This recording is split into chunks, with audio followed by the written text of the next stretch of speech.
మెదక్ జిల్లా పాపన్నపేటలో ట్రాన్స్జెండర్లకు పోలీసులు అవగాహన కార్యక్రమం నిర్వహించారు. మంజీరా గార్డెన్స్ లో సారా ఎస్ఐ శ్రీనివాస్ గౌడ్ ఆధ్వర్యంలో జరిగిన కార్యక్రమానికి మెదక్ డీఎస్పీ ప్రసన్న కుమార్ హాజరై సూచనలు చేశారు. సమాజంలో ప్రతి ఒక్కరూ భాగస్వాములేనని, కానీ ప్రజలకు ఇబ్బందులు కలిగించే విధంగా ప్రవర్తించకూడదని ఆయన చెప్పారు. శుభకార్యాలు, పెళ్లిళ్లు, గృహప్రవేశాలు వంటి కార్యక్రమాలకు వెళ్లి బలవంతంగా డబ్బులు డిమాండ్ చేయడం తగదని హెచ్చరించారు. ఎందుకంటే మీ బ్లెస్సింగ్స్ కావాలనే ప్రతి ఫంక్షన్లో కూడా కోరుకుంటారు. ఎందుకంటే నేను ఒక మా హెడ్ కానిస్టేబుల్ ఫంక్షన్కి పోతే ఆయన సీరియస్గా తిట్టి వాళ్ళని పంపించేస్తుంటే ఒక పెద్ద ఆవిడ వచ్చింది.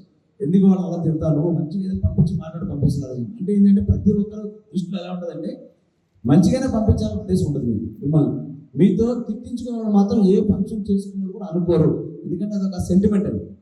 దాన్ని మనం కొంచెం అడ్వాంటేజ్ తీసుకోకుండా మీరు ఏం చేయాలంటే వాళ్ళ సంతోషంగా మన ప్రభాకర్ గారు చెప్పారు, సంతోషం ఇచ్చి ఎంత ఇస్తే అంత ఇవ్వకపోతే బ్లెస్సింగ్స్ తీసుకోండి, హ్యాపీ నష్టం ఉంది. అంతేగాని మనం మీరు సొసైటీలో మంచి పేరు తెచ్చుకోవాలి మనస్ఫూర్తి కోరుకుంటున్నాను. ఇప్పుడు మళ్ళీ ఇటువంటి ఇబ్బందులు కలగకూడదని. అదేవిధంగా మీరు 25 మంది వచ్చారు, కానీ చాలా రూపాయలు జాతర రావడం కానీ చుట్టుపక్కల ఫంక్షన్ జరిగే కానీ ఇటువంటి జరుగుతాయి. ఇటువంటి జరిగినప్పుడు సాధారణ ఏమవుతుందంటే ఆటో డ్రైవర్స్లో 5-6 ఆటోలో వస్తుంటారు. ఆటో డ్రైవర్ ఇన్ఫర్మేషన్ ఇస్తుంటారు, ఇన్ఫర్మేషన్ ఇస్తే వాళ్ళు వస్తారు.